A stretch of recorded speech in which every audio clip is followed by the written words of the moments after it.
Oh, boy! That stuff is Yes!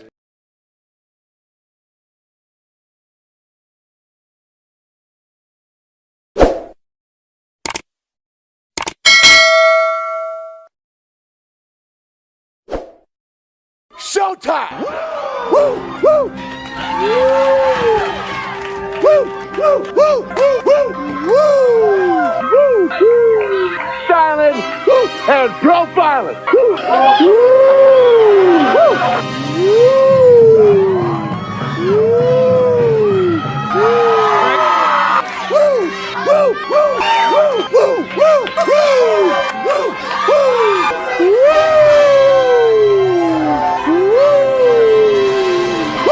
It's live and in color. Woo! Welcome to the Mafia Sports Report. I am Tommy, and today is Bills Texans. Woo! Week 5. Guys, are you ready, man? Are you pumped up, man? They're saying this is the revenge game for Stefon Diggs. This ain't no revenge game. That's this most stupidest thing I've heard all week long. This is not a revenge game. What is he? Where's the revenge at? Why would he be mad at us? He wanted out. This has nothing to do with being like a revenge game, right? He wanted out. We let him out. Real simple. Now he's playing for the Texans. So let's get the dub and let's get this story past us, this Stefon Diggs revenge game, because it's not. This has nothing to do with the revenge game. What up, TD Dogs, man? Glad to have you on here, man. What's up, Tommy Goes Bills? Let's get this win today. Yeah, man. Let's get this win, man. Oh, guys, man. So, yeah, finally a 1 o'clock game, right? Like, we've been playing on these Sunday night, Monday night, Thursday night. We finally have a 1 o'clock game. I think this is our second one since week 1, right, versus the Cardinals. So, I could be wrong on that. But, man, it feels like forever that we've had a 1 o'clock game. So, looking forward to it. Starts in about an hour and 20 minutes, guys. So, we're in Houston. That's a good football team. Let me tell you the inactives, by the way. So the inactives came out just like 5 minutes ago. So inactive, Teron Johnson, which I told you guys, I had a feeling that he was not going to play, even though he practiced a little bit this week. It just seemed like, from all reports at least, that he was not going to play. And sure enough, he's not playing. Taylor Rapp is out. Khalil Shakir is out. EU, which I can never pronounce this guy's name. Adafwan Afashio is out. Will Clapp's out. Ed Oliver, who wound up on the injury report in the middle of the week, is out. Austin Johnson is out. But guess who's in? Terrell Bernard. Whew. We needed Terrell Bernard in a big way. Listen, Balin Spector did good while he was out with that injury, but as you saw last week, he kind of got exposed against a better team, better coach team, better offense. They exposed him. And listen, that's no knock on Spector. He's young. He's going to learn, but he is not a starting caliber linebacker right now, at least. Von Miller will not play, but this gives an opportunity to Solomon, a big opportunity to let the light shine on him and to make some noise and to show the Bills coaching staff that he should be active on game day, and quite possibly maybe the future of the edge, with the Buffalo Bills, a starting edge in the future once he sharpens up his game a little bit, especially his run defense. But you guys saw the opportunity he had against the Jags, came in, got a strip sack. So I'm excited to see what Solomon can bring in place of Von Miller, because you guys got to know Von Millers don't even start. Von Miller comes in on passing downs. AJ Epinesa is starting. By the way, AJ Epinesa got paid, and I really don't think he's having a great year. I'm not saying he's having a bad year, but he's not living up to the contract. Just throwing that out there. Bills fan 1970. By the way, I'm wearing my Moles jersey too. Yes, good. Everybody should have an Eric Moles jersey, man. Show that man some love and some respect for what he did here in Buffalo with some terrible coaches, terrible quarterbacks, and he was amazing. Mr. Foltz, Tommy, I have some dinner rolls from work at Texas Roadhouse with cinnamon butter, and my grandpa Kelly and my uncle Jim They played football in the 70s for Hamilton High. Oh, nice, man. Good for you, brother. Enjoy.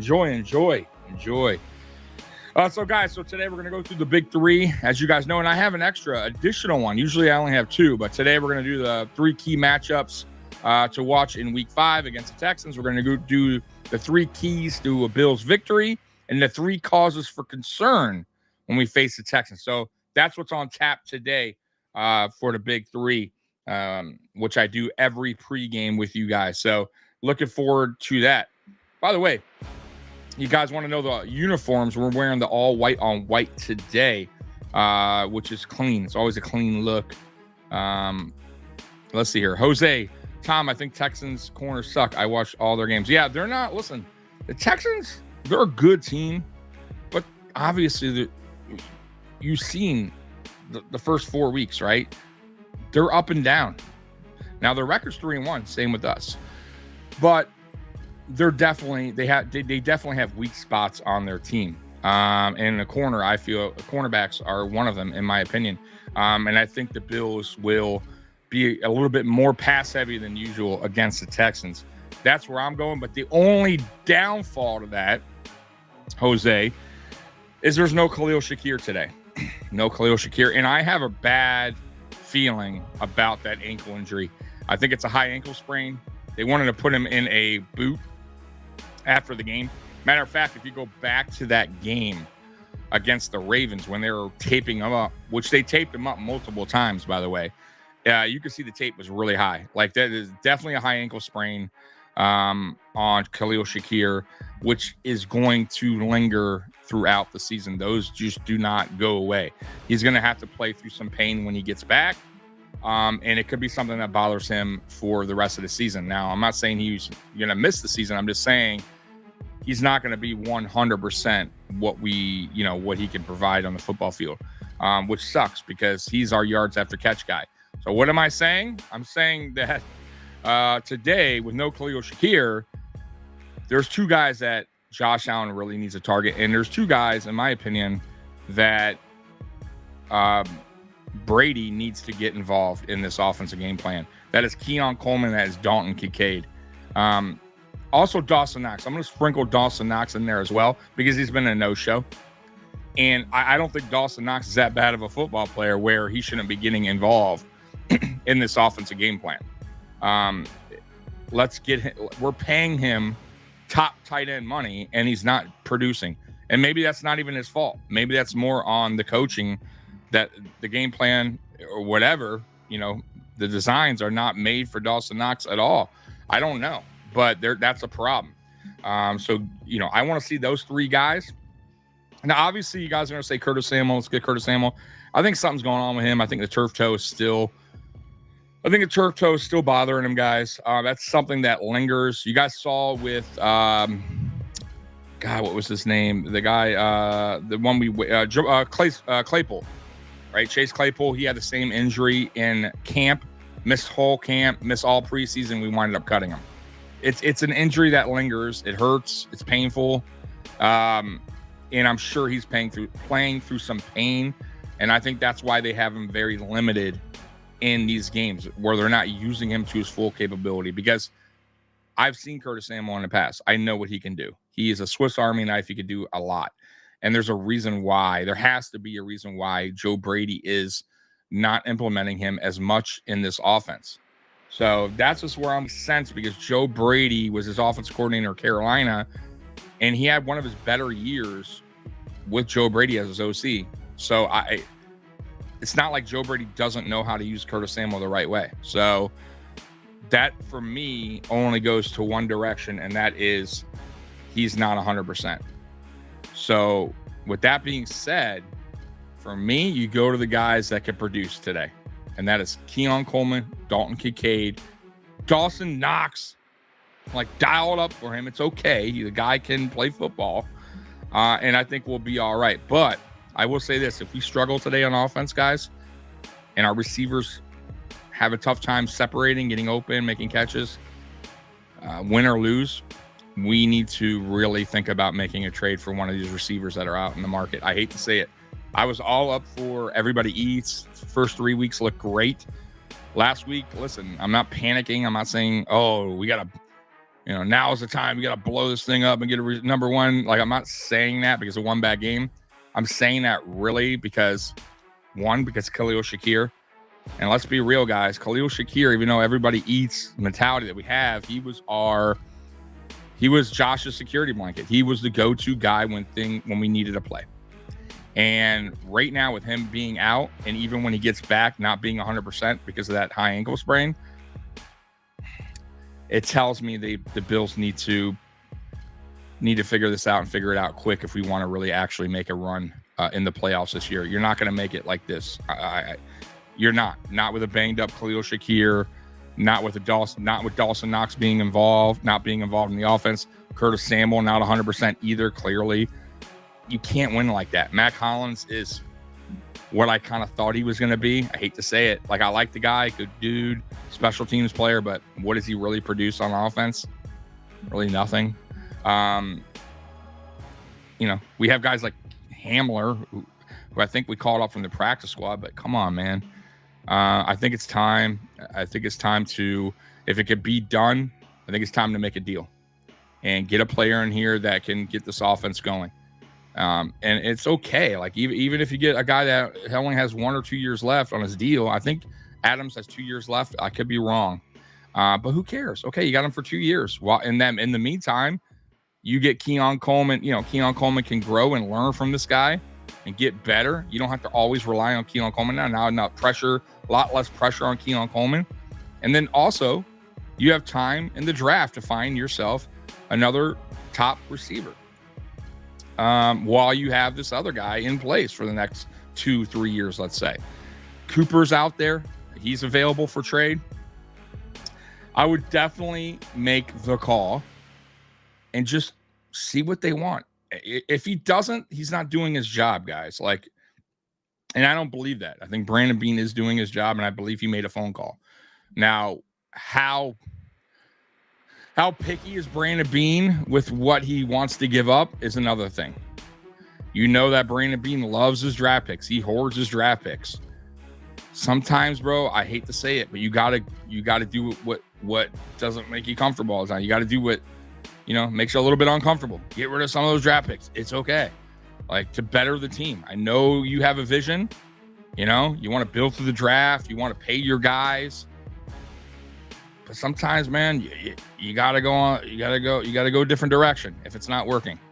And I feel like right now, with the injury to Khalil Shakir, with guys not really stepping up, other guys other than Shakir and Kincaid, and Coleman slowly coming around, you got to make that move. You got to. Bernard is active. So if you guys haven't heard the inactive to active spin, because you came a little bit late, I did do the report. So inactive, Teron Johnson, Taylor Rapp, Khalil Shakir, Eddie Afwan, Ashafashal, which is just EU, Will Clapp, Ed Oliver, and Austin Johnson are all inactive. And obviously Von Miller. I know you guys will say, Von Miller. Well, we all know that. Von Miller's out for 4 weeks. So I'm not going to keep going through. Von Miller's inactive this week. Yes, we know. Von Miller is not active. He won't be active for a month. So good morning. Hey, Robert, man. Good morning, buddy. I appreciate you hopping on with me this morning, man. I know it's a little bit of early one. We've been playing all night games. So it was like, wow, 11:30. What's going on here? Let's get to some of your comments. Jose, just go for it one time. Being go for it. Yeah, I think, man. Listen, man. You got to pull the trigger eventually. Like, you can't keep playing this game where you're holding out for hope. Like, I hope that Matt Collins can, be the, turn it up a little bit. Like, Matt Collins ain't gonna do shit. Once again, like, I went through this roster, right? Khalil Shakir banged up. Dalton Kincaid, who we all thought was gonna be this amazing tight end this year. And listen, I love Dalton Kincaid, and he can be. But right now, look at the yards. He's doing okay. Like, so he's not like a focal point of the offense at all. But he is our best right now with Khalil Shakir down, and he was our second best, while Khalil Shakir's here. But either way, wasn't amazing numbers. Keon Coleman's getting there, but he's still a rookie and he's still going through his ups and downs.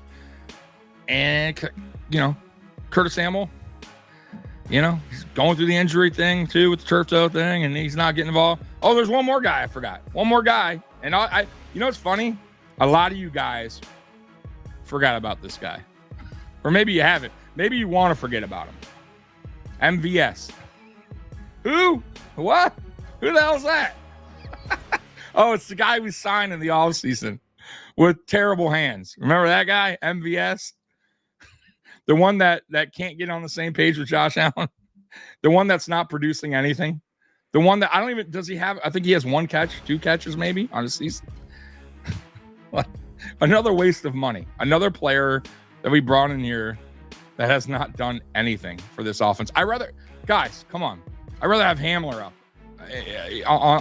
on the 53 than MVS. What the hell is MVS doing? Nothing. Zilch.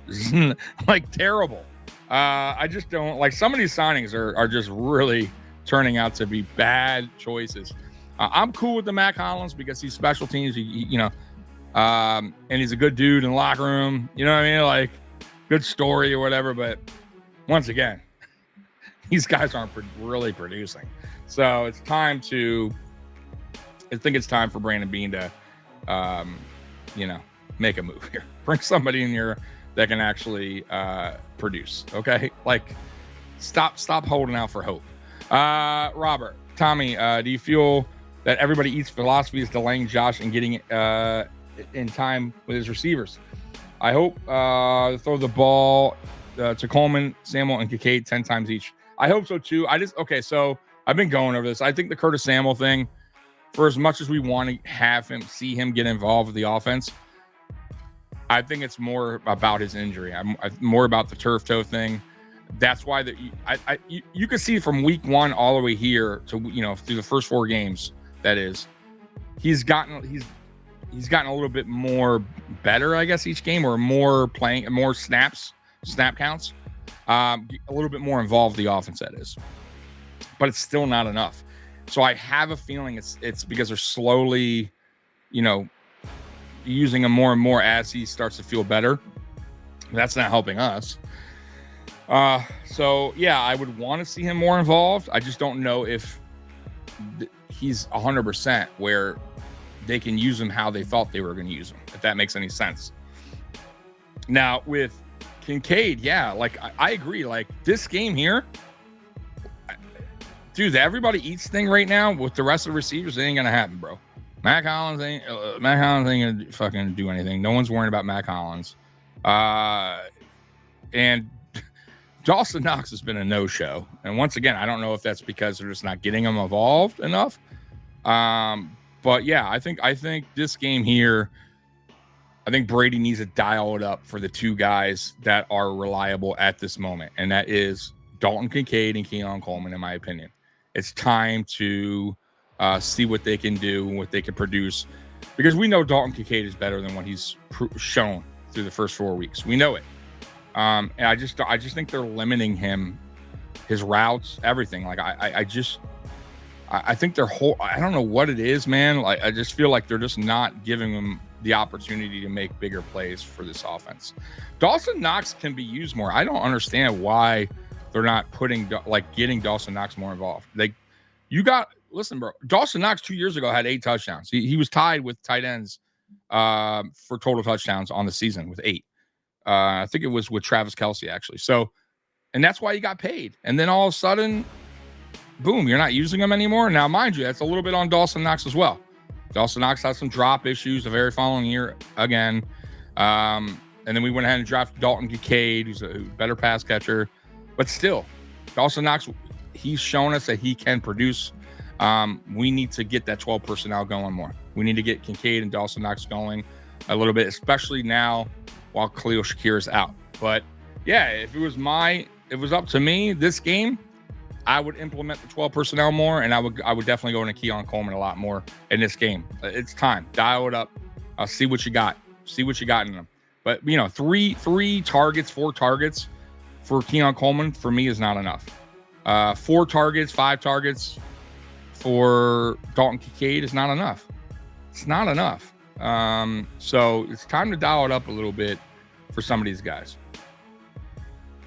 Bills are getting blown out today. Okay, man. I know. We've heard this before. By the way, Vito, you do realize, and I know you want to, I don't know if you're in here to talk trash, but it's the first time in like 40 something games that we actually lost by more than 6 points. So it doesn't happen a lot, bro. So, we're a pretty good team. You can talk trash all you want, but I don't know what fan you are, but if you're a Ravens fan, y'all got beat by the Raiders, and it happens any given Sunday. Sometimes your team just doesn't show up. If you look at college football yesterday, Alabama, the number 1 team, lost against Vanderbilt.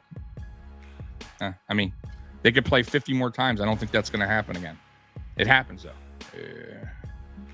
You talk trash all you want, bro. We're a good team. We won the AFC East 4 straight years, bro. We got Josh Allen, bro. Talk trash after one game. It's crazy to me, man. Some of y'all don't watch football. You can't with some of your comments that you make. Miles Conner in the house. Bill should have talked to the coach, tell him what to do before the game. Yeah, I know, right? Coach is fine. I think our offensive coordinator messed up. Von Miller out. Von Miller's out. Von Miller suspended, Miles. 4 games from an incident last year. It happens, man. NFL has their own investigation, and they suspended him. No Shakir, no receivers in an offensive line. Is it just one game? It is just one game. We're 3-1. So we haven't played this game, Vito. Like, talk to me. Listen, we go post game, and win or lose, I'm here, right? And I'm as honest as they come, bro. I'm as honest as they come. Matter of fact, if you were here to the start of the podcast, I was telling you that there may be a concern at receiver because Shakir's out, right? He, no matter what, even though it's the offense is everybody eats mentality, Shakir was still that security blanket. He was still the guy to make, when we needed a big play, he was the guy. I get that. I'm with you there. And if we struggle today on offense, receivers can't get open, and we look like we did last week, I'm on board with that. I understand where you're going with that, and that's why I was saying start this podcast that if we struggle this game again, and receivers can't get open, can't make plays, then I think our GM Brandon Beane needs to get on the phone a little bit more, be a little bit more aggressive on some of these guys that are available for trade, right? Adams, Cooper, like you got to eventually make that call. And I'm not saying he hasn't, but I think he would have to be a little bit more aggressive moving forward, because if you want to make the playoffs, you got to have your offense moving, right? You got to score points in this league. And last week we didn't. So I'm with you in a way. And by the way, offensive line is pretty good. Last week was bad. We got bullied around. I get that, Vito, but our offensive line has been pretty good all year. So I'm not going to bash them after one game. I'm just not going to do that. Receivers, different situation. I understand where you're going with that, but I'm not going to bash the offensive line for having one bad game. Once again, any given Sunday, there's teams that play bad at times. Players sometimes don't show up. Sometimes coaches. Sometimes overall, your team just doesn't show up. And last week we didn't show up, and I felt like we got exposed a little bit too on our defense side of things. We were missing players like Terrell Bernard, who by the way is back. So we'll see. It's one game, bro. Like I once again, I tell people all the time, it's a marathon. And I'm sure, Vito, you watch football and you understand last year when we were on our funk, I'm sure you were one of those people too, who were like, the Bills are terrible, awful, not making the playoffs, going to be last in the division. And we wound up winning the division. And we wound up playing really, really good. We wound up being one of the hottest teams going into the playoffs. Now, mind you, the ultimate goal is the Super Bowl, right? So I want to tell you this too. For everyone that's talking trash, unless you're a Kansas City Chiefs fan, does it really matter? At the end of the day, who beat who? Week 1, week 2, week 3, week 4. Who gives a shit? At the end of the day, Kansas City Chiefs are the team that everyone's trailing, that everyone wants to be, Super Bowl champion. So y'all can ride on your high horse if you're a Texans fan, or even the Bills Mafia. We haven't accomplished anything. And neither has the Ravens, neither has the Bengals, neither have the Dolphins, the Jets. I could keep going on and on and on and on and on. So that's why I don't go around talking trash to people about a week 5 victory. If we week 4, week 7, who gives a shit? Who cares? Now, of course, I'm happy That's normal. I'm not saying you can't be happy about your team's performance. I'm not saying you can't be happy if your team wins a division or gets into the playoffs. But talking trash like you guys are the best shit ever. You're the best. Oh, you guys are the worst. Look at us. Look at us. We beat you guys. Week 7. Wow. And where the fuck are you now? Sitting at home with us, watching the fucking Chiefs win a Super Bowl. So shut the fuck up. Not you, Vito. I'm just saying, in general. Let's start to get reality here. Let's get real with everything. Y'all want to bring it? Let's bring it. Okay? I'm just spitting truth here, guys. So let's back it up a little bit. Let's calm down. Vito, okay, I don't want it to be a Debbie, but they really need to put their best foot forward this afternoon. Stroud is very... Of course listen, Stroud is a dog, Vito. Stroud is an absolute dog. Absolutely, bro. That Texans team is good. They're 3-1 for a reason. Regardless of how they performed last week, they won. A win is a win. I don't give a fuck if it's by 50 points or 1. I get that. The 3-1. They're a good team. CJ Stroud is a real deal. Okay? It's not going to be an easy game. Matter of fact, I don't have the score being a blowout or anything like that. I have the Bills winning, but not by a lot. It's going to be a tough game. They got playmakers all over on offense. All over. Now, Mixon is out. That's good for the Bills. We got Bernard back. Great for the Bills. But I get it. I get where you're coming. I get where you're going with this. But I want it, like, one game just be like, oh, it's terrible. It seems terrible.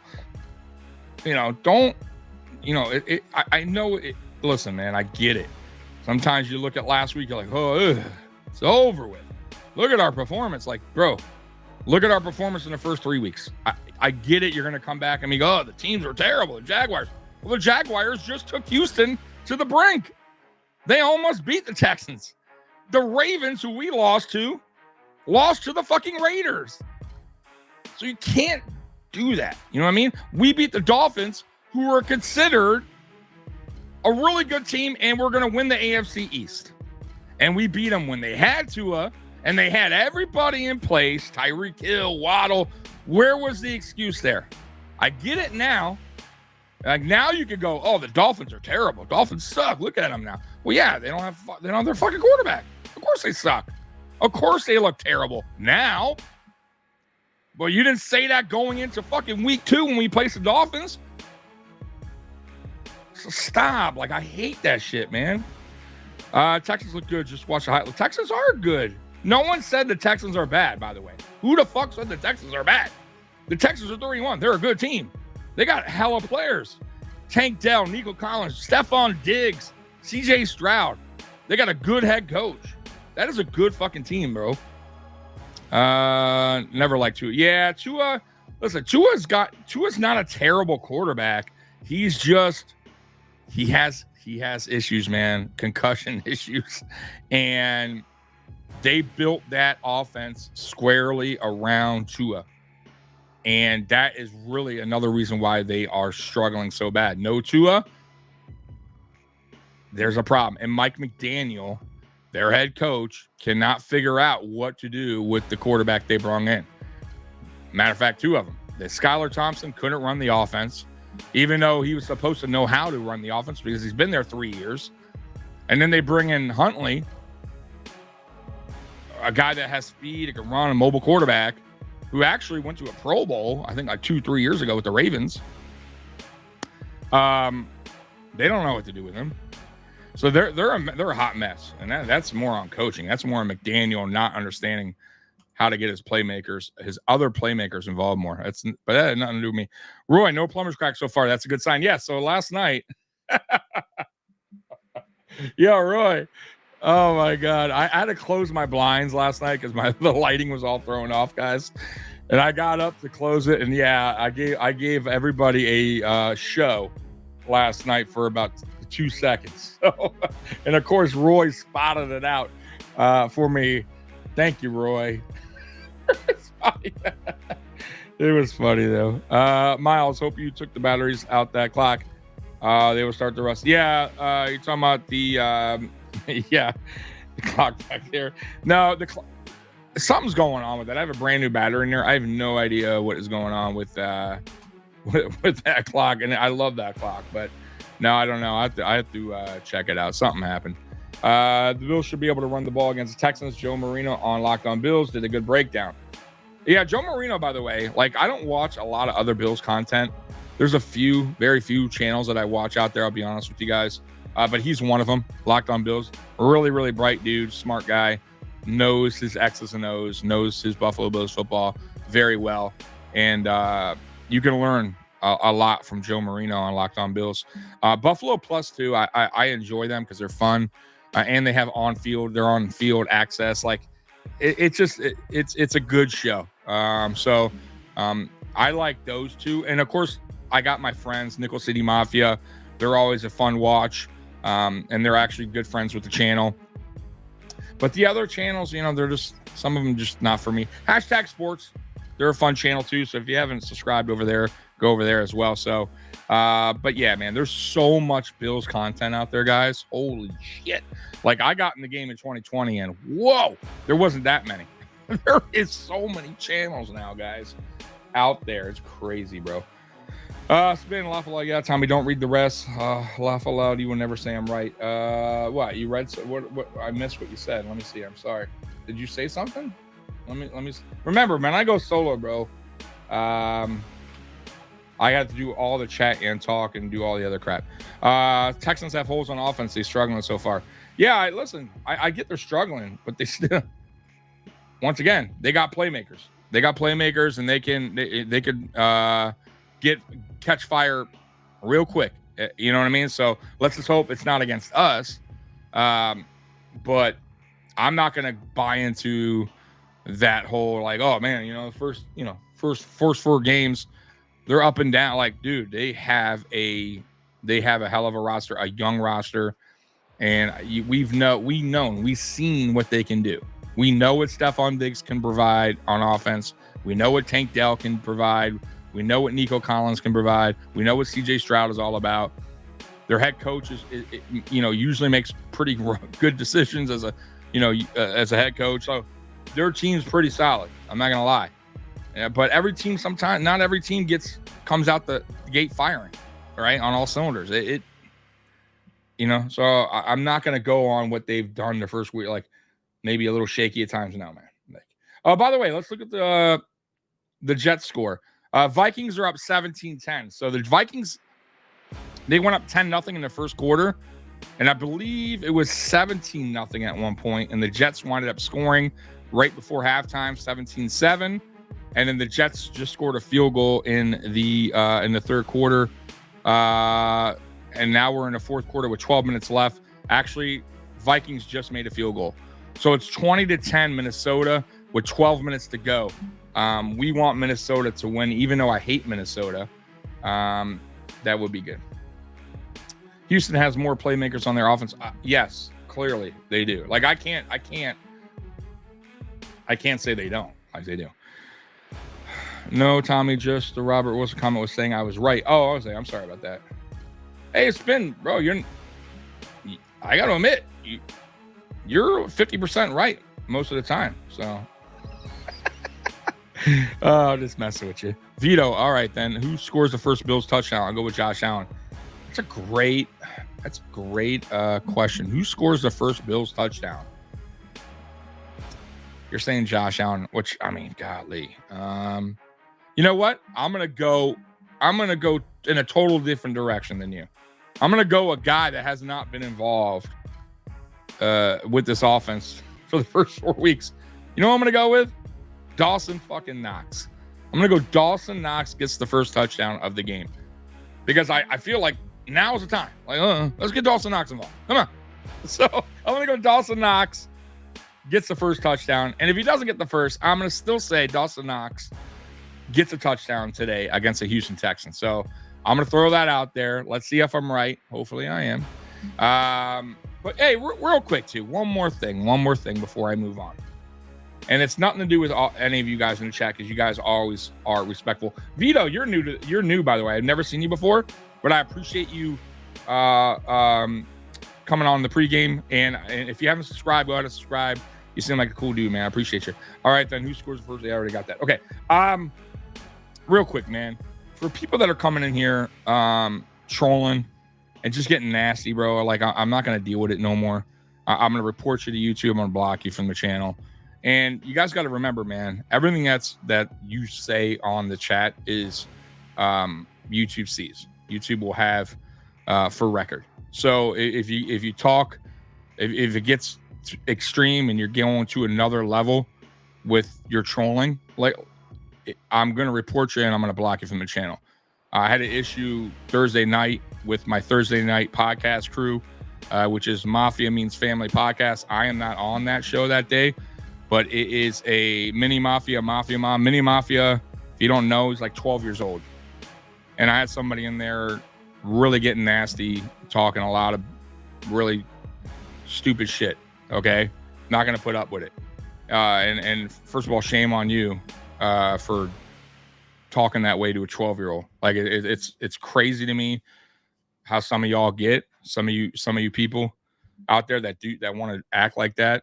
I don't mind if you come in here and you want to boast a little bit about your team, or if you want to be respectful, fine. Like, I don't even mind a little bragging. That's fine. But when it gets to a point where it's extreme and you're talking nonsense, I'm not gonna just block you anymore. I'm gonna report you, and then usually what YouTube will do is they'll either warn you or they will basically block you from having an account on YouTube. So take it easy, please, with my channel, because I'm not playing that game anymore. Matter of fact, yesterday too, guys, I had a guy.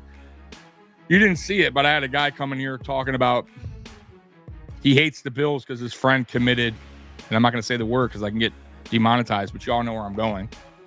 And once again, why are you saying this on my channel? I take that shit somewhere else, bro. Like, it's not for here, bro. Like, what are you doing? So I'm sorry I had to go a different direction, but I'm not going to put up with that shit no more. So just a heads up. And by the way, too, if you guys are in the chat and you guys see that, report it, block it, please, for me. Help me out, because all y'all are being really, really good with me. And I appreciate you guys rocking with me and being respectful. And you know how we do. We play around, we joke around a lot. I'm not like, uptight about things, right? But there's a certain point, right? There's a line you don't cross. And I'm just telling y'all, don't cross that fucking line with me. Okay? That's it. All right. Anyways, let's get back to it. Sorry, I got thrown off there, but I had to mention that because I didn't mention that on my Saturday show. Chris, some people are so weird on the internet. That's why I don't even bother reading comments on videos on Twitter. Yeah. But like I said, man, I'm gonna tell you guys right now, I block those comments. I report those comments. I try my best. But if you guys see them, like I said, before me, and I can't get to them in time, just go ahead and report it, because I'm not gonna have that here. It's just not gonna happen. Yeah, Harrison Phillips got a sack. Good for him, our old buddy. All right, let's get to the big three, man, because we are a little bit into this, and the game is starting soon. What time is it? It is 12:20. Yeah, so let's get to it. Let's get to the big three. We're gonna run this down, okay? I'm sorry if I'm not answering some of your chat, because I'm gonna quick go through this. All right, 3 key matchups to watch in Week 5. Let's get to it. Rasul Douglas, cornerback, against wide receiver Nico Collins. Not Stefon Diggs. Well, the former Bills player is not the Texans' #1 playmaker. That's Collins, and he has burst onto the NFL scene. Douglas and fellow outside cornerback Christian Benford have played great this season, and this will be a fun matchup to watch. They got their hands full. They definitely got their hands full. Nico Collins is that dude. He is a very good receiver, and so is Tank Dell, and so is Stefon Diggs. So the corners, the nickel, the safeties, they all got their handful today when dealing with this wide receiver group. No doubt about it. All right, let's get to the next. I'm going to run through this pretty quick, guys, okay? Offensive line, Spencer Brown versus defensive end Will Anderson Jr. Brown had a poor outing against the Ravens, who didn't, by the way, in a 35-10 loss last week. He needs to be better. PFF graded him as Buffalo's worst offensive line in that outing. Once again, they're all bad. Anderson, the number 3 overall draft pick in 2023, was selected there for a good reason. He is good. Anderson has 2.5 sacks, so far this season. Yeah, Spencer Brown and really the whole offensive line, do your fucking job. Do your job. It's really simple. Do your fucking job. Protect Josh Allen, run block better, right? Because last week was atrocious. And I hope you all looked in the mirror and said to yourself, could I do better? And yeah, you can, because that was pitiful. So I expect them to do better. I expect them to come out with a little bit more aggression than they did last week, because that was, I don't want to see that again. Defensive end Gregory Rousseau versus offensive line Laramie Tunsil, who's a former Dolphin player. Y'all remember him. Von Miller was having a good season, and now he's suspended 4 games. Rousseau will be someone who needs to help this pass rushing void, and he could see plenty of Tunsil. The tackle has dealt with an ankle injury, which is something the Bills pass rush could hope hampers him in this game. And yes, absolutely. And Gregory Rousseau, it's time to step up, bro. Time to step up and show us what you did week 1, because you've been kind of quiet since then. It's time to take charge, right, of that defense, of that pass rush. And also there's another guy too, AJ Epinesa, another guy we're paying that has not produced, in my opinion. You guys can say what you want, but he's another guy that is underperforming after he got paid here in Buffalo. And there's a lot of guys right now on Buffalo Bills that are underperforming with their contracts. And it's crazy to me. It's crazy because, you know, I was excited for AJ Epinesa to come back. I thought he earned it. And now he is doing the opposite, right? He's now playing like he did year 1 and year 2. Like, I have no idea what's going on with AJ Epinesa, but that's not what I expected. There's another guy, Solomon, who's our rookie. I'm excited to see him. I am. I think Solomon has. I think Solomon could be a really good player in the NFL, and I think that dude can be electric, man. Especially against pass rush, right? Getting to the quarterback. So you all saw that against the Jaguars. He came in, got a strip sack right away. That's what he does. That's his specialty. That's like what Von Miller does now for the Buffalo Bills, right? Because Von Miller is basically a passing down edge. So I'm excited to see Solomon play. I hope they give him the opportunity, which I believe they will now that Von is out. So that I'm excited to see. So yeah, Gregory Rousseau, Solomon, AJ Epinesa, do your job. Do your fucking job. Also, Dwayne Carter filling in, another rookie for Ed Oliver. Let's get to it, man. Here's your time, right? The time that it's all on you now. Like, that's what I'm saying. All these young guys today, a lot of young guys. Solomon, right? Carter, Keon Coleman. Coaches are looking at you, man. You need to now show why they drafted you. It's time to step up, okay? All right, now let's get to the next one. All right, I'm sorry if I'm running through this a little quick, but once again, I got to go. All right, we're going to get to the 3 keys to victory. Let's get through the 3 keys to victory. All right. 3 from the ground game last week, and it didn't bode well for them due to the tech. Well, by the way, we went away from it because the Ravens are like top 5 in run defense. So I don't know if we went away from it. We just couldn't run because we went against a very good defensive team against the run. Due to the Texans' speed on the perimeter, I can't even say it, of their defense, the best way to attack should be right up the middle. Running behind left guard David Edwards, center Connor McGovern, and right guard Osiris Torrance could pave the way for James Cook to get back on track. Cook is currently averaging 4.5 yards per carry and already has 3 rushing touchdowns this year. Yeah, we definitely need to get Cook more involved with this offense, even if it's in the passing game. Like, let's go. Like, what are we doing here with James Cook? Y'all know how I feel about James Cook. I don't think James Cook is the greatest running back in the world. I think he's a very good running back. I know you guys disagree with how I feel about James Cook. I know you guys think is this top 5 running back. He is not. At least not. He's not to me.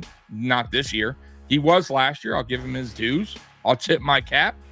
But this year he ain't no top 5 running back. And can he get to that point? Sure he can. But he needs to play better. He had 1 good game this year, in my opinion. Other than that, he's been all right. You guys, like I said, once again, you guys can argue with me if you want on that, but that's how I feel about James Cook. He can be better. And right now, he's not playing his best football. All right. Let's get to it. By the way, if y'all want to know the score, 20-10. Minnesota still has the lead. Jets have the ball at Minnesota 35 with 9 minutes and 47 seconds to go. All right, let's get to the next one. Hey, use the tight ends. Didn't I fucking say this early on in the podcast? Tight ends Dawson Knox and Dalton Kincaid are primed for some increased opportunities Sunday. Khalil Shakir's targets in the middle of the field are up for grabs, and the Texans' nickel-based defense should funnel chances inside for the Bills. Running 12 personnel with the 2 tight ends could expose the Texans' undersized defenders. Much like the Ravens did to the Bills last week, whether it's run blocking or running a route, the tight ends could be heavily involved. And didn't I say this early on? I haven't even read this article. And yes, let's start using our tight ends more. 12 personnel. You were paying Dawson Knox big money. There is no reason why Dawson Knox shouldn't be involved in your offensive game plan. Like, let's get him involved. He is not a bad tight end. You're paying him big money, and it's not to just block. I hate when some of Bill's Mafia is like, oh, but he does great. He's a great blocker. Bro, you're paying this guy top tight end money to be a good blocker? Like, dude, stop. Guys, stop. He has to produce more than just blocking, okay? Or else it's a bad fucking contract. Or else it's a guy that's just out there blocking. You can find that in a lot of tight ends and pay them a lot less money. You guys understand where I'm going with this? And it's not like, once again, it's not like Dawson Knox is a bad tight end. We've seen him produce. Get him involved. Very simple. Golly. All right. Pressure. CJ Stroud. Yes. Please. It's no secret the Texans have a stellar offensive weapons to spread it around. Nico Collins, Stefon Diggs, Tank Dell, and others all pose a threat all the time. The best way to take them out of the game is to make it difficult to throw on time. Pressure from the defensive line or a blitz could prove to be a major key for the Bills. According to ESPN win rate metrics, the Texans' pass block win rate is 22nd in the NFL. It will be a big opportunity for guys to step up on the defensive line for the Bills with injury to Ed Oliver and the suspension of Von Miller. Yes, and that is the end of that article, by the way. And I agree. Let's see here. But Tommy, he's a good blocker. Yeah, right. Woo! Good blocker. Yeah, we got a good blocker tight end. Let's pay him all that money. No. Listen, man, get after CJ Stroud. I agree with that. Put pressure on him. Even if you don't necessarily get the sack, make him make poor decisions trying to get rid of the ball because he feels the pressure. 100%. So, and like I said earlier, Gregor Rousseau, right? AJ Epinesa. Just saying. Our rookie, right? Solomon. Let's get to it. All right, 3 causes of concern, and this is the last one. All right, here we go. Texans offensive playmakers, and they got a lot of them. The Texans have arguably the best trio of wide receivers in the NFL. Nico Collins has looked like one of the best wide receivers in the league through a month. Stefon Diggs has shown flashes in the slot, and now they get Tank Dell back from injury. Add on tight ends Dalton Schultz, who's a good tight end, and the Texans are a team that will make you defend every inch downfield. The Texans rank 8th in the NFL in yards per game and 4th in passing yards per game. The Bills are missing key players all over the defense, so they will have their hands full. The communication on defense has to be on point, and yes, it does. And that also helps getting back Terrell Bernard, for sure. Also, Cole Bishop will be starting today alongside Damar Hamlin. So, Cole Bishop, here we go. That's another rookie I totally forgot about. Coaches will be looking at you today, my friend. You looked fine last week filling in for Rapp when Rapp went down concussion, but it's time to step up, right? It's time to show why they drafted you. I believe in Cole Bishop. I think he was a good safety in college. He had a good camp up until he got hurt. But here's the real deal. Here is the real deal. The lights are on. You're in on a big stage against a very good team. So let's hope the pressure don't get to him and the dude can play some good football today. Derek Stingley Jr. at cornerback. It might be the best to avoid throwing in Stingley Jr.'s direction on Sunday. He's allowed just 53.8 passer rating when targeted and already has an interception to his name. The Bills may be wise not to attack him on the boundary often unless it's thrown out of his reach to a high flyer like Keon Coleman. Having a threat to worry about at cornerback is all the more reason for the Bills to focus on the middle of the field Sunday, and I agree with that as well. Top 5 defense. The Texans are allowing just the 5th fewest yards per game, 273.8. Even in their 34-7 blowout loss to the Minnesota Vikings, the offense was more of the problem. If the Bills' offense looks more like their first 3 weeks, then they should be fine. If they look like they did in week 4, then it could be a long afternoon against the Texans defense.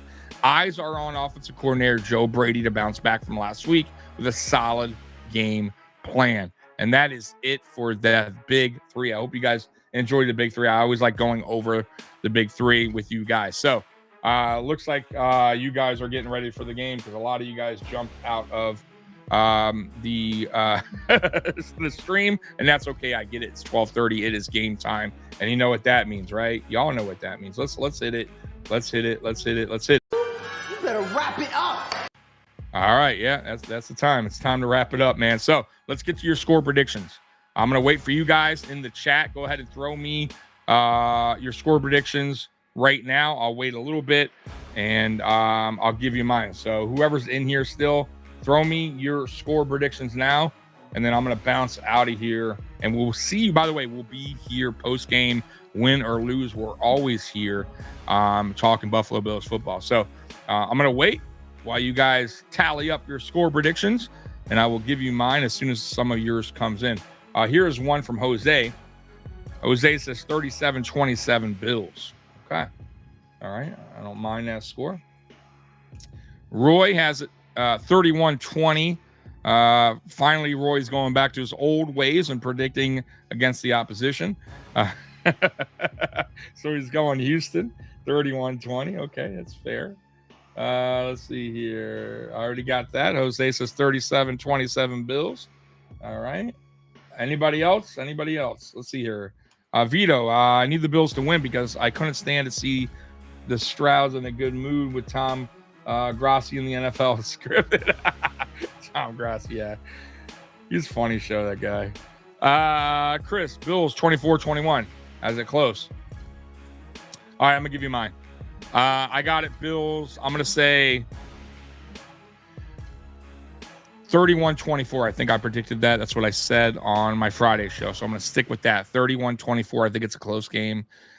I think the Bills pull away in the fourth quarter. I think the Bills get the job done. And I like I said, the Texans are a good offensive team, but they have also struggled a little bit on offense this year. So if they don't get it together on offense against us, right, and then I can see us definitely winning this game. I'm gonna tell you right now, though, if they get it together and they are clicking on all cylinders, watch out.